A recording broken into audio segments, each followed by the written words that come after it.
nandito. Mikey!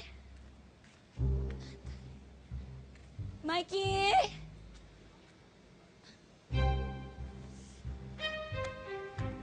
Mrs. Agbisit? Mrs. Agbisit, tao po. Ah, Mawalang galang na po eh. Nandito po ba si Mikey? Kanina ko pa po kasi hinahanap, hindi ko po makita. kung babalik pa siya rito pagkatapos din gumawa ng kalokohan, ewan. Ewan kung paano pagpapalaki ang ginawa mo sa anak mo, Mrs. Roque. Kasi po, nung hinahanap ko po yung bata kanina, medyo nadinig ko po, hinahanap niya po yung laruan niya. Baka lang po nagawi dito, kaya ko po kayo tinatanong. Ano? Nawala ang anak mo? Hindi naman po sa ganun. Alam ko na kung kanino nagmana ang anak mo sa pagpapabaya. Alam ko na. Sobra naman kayo makapagsalita. Mrs. Agbisit, hinahanap ko lang naman po yung bata kung makaano na kayo.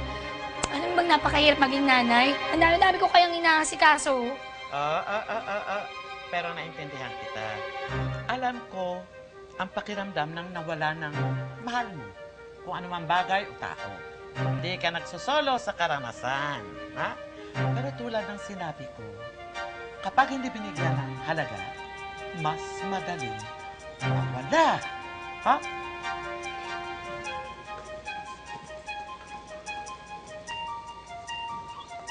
Ayan, tapos na. Sukatin mo. Dali. Huy, thumbs up ako. Salamat ah. Wala naman. Katulad nga ng sabi ko kanina, ewan ko sa'yo, ba't kailangan pang paghirapan yan? Eh, pareho lang naman sila ng bata na nakalimot sa'yo. Bakit mo ba lagi sinasabi yan? Hindi ako katulad ng mga ibang bata. Nandito ako dahil may nagnakaw ng laruan ko. Sinusubukan ko lang agawin, kaya lang, nahigop ako sa mundong ito. Gusto ko nang mabawi ang laruan ko at umuwi sa bahay ko. Mahal mo ba talaga yung laruan mo? Mahal na mahal. Kung ganon, tingin ko alam namin kung nasaan ang laruan mo. Sigurado ko nandun yun sa palasyo ni Salamangkero. Masasamahan mo ba ako sa palasyo niya? Ralph, masasamahan ba natin siya? Ikaw kasi yung nakakaalam ng mas madaling daan papunta sa palasyo eh. Sige. Yay! Mukhang mahimbing ang tinulog mo. Siguro naman malamig-lamig na ang iyong ulo.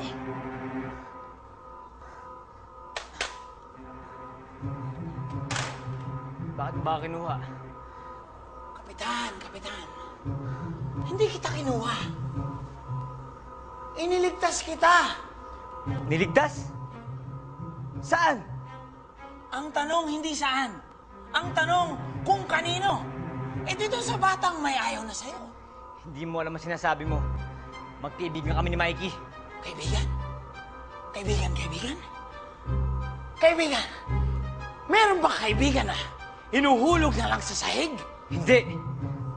Nahulog ako dahil nakatulog siya. Hindi niya sinasadya yun. Sige, pagpalagay natin nakatulog siya. Ano naman, Kapitan? Yung narinig kong kwentuhan na sinabi ng matandang babae, iniwan ka na lang daw doon ng kaibigan na sinasabi mo sa bahay ng matandang babae. Sige nga, Kapitan. Ngayon sabihin mo sa akin kung tunay siyang kaibigan. Aber, kaya kita dito dinala, Kapitan. Iniligtas kita. Dahil dito, magkakaroon ka ng kapahalagahan sa buhay. Doon, wala. Gusto mo maramdaman? Gusto mo makita ang ibig ko sabihin, Kapitan? Paano?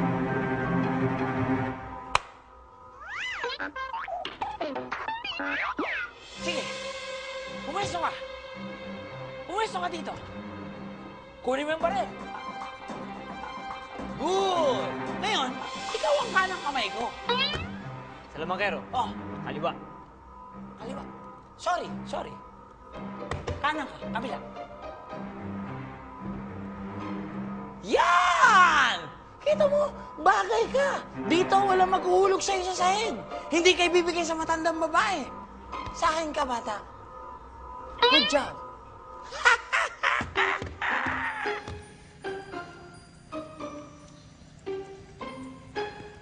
Betty, paano ka napadpad dito? Eto kasi ang nagpahamak sa akin eh. Minsan naglalaro kami ng amo ko, tapos natusok ko siya. Kaya ayun, medyo nawala ng gana sa akin. Tapos mas na-discover niya yung mga sexing laruan. Tulad mo sila Barbie. Eh, kaya ayun, nilagay na lang ako sa basurahan. Tapos puta na. Tapos nakita ko ni Salamangkero. Tapos dinala na ako dito. Hindi ako mapaniwalang tatapon ka na lang ng batang may-ari sa'yo. Ang dami mo nagagawa, ang galing mo tumahi. Eh, ganun talaga ang kapalaran nating mga laruan.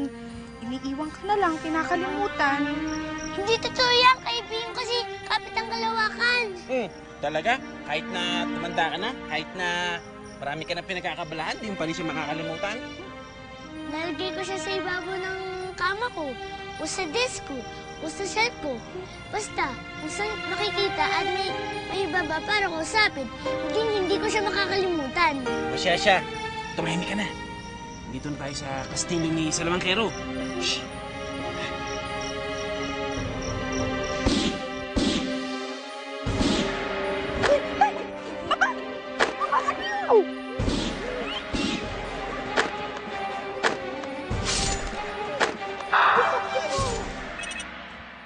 Dali.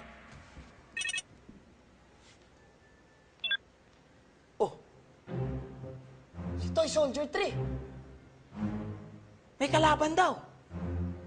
Tingnan mo to, kabiling-bilin ako pag magte-text, maglalagay ng smiling face eh. Hindi naglagay oh. Kaya na, may kalaban, halika.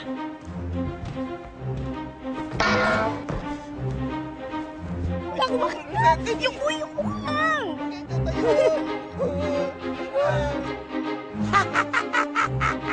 Ipasok yung mga yan! Kapitang Kalawakan! Siya ba yung laruang hinahanap mo? Oo! Eh, tingnan mo. Mukhang ikaw yung una niyang kinalimutan, ah.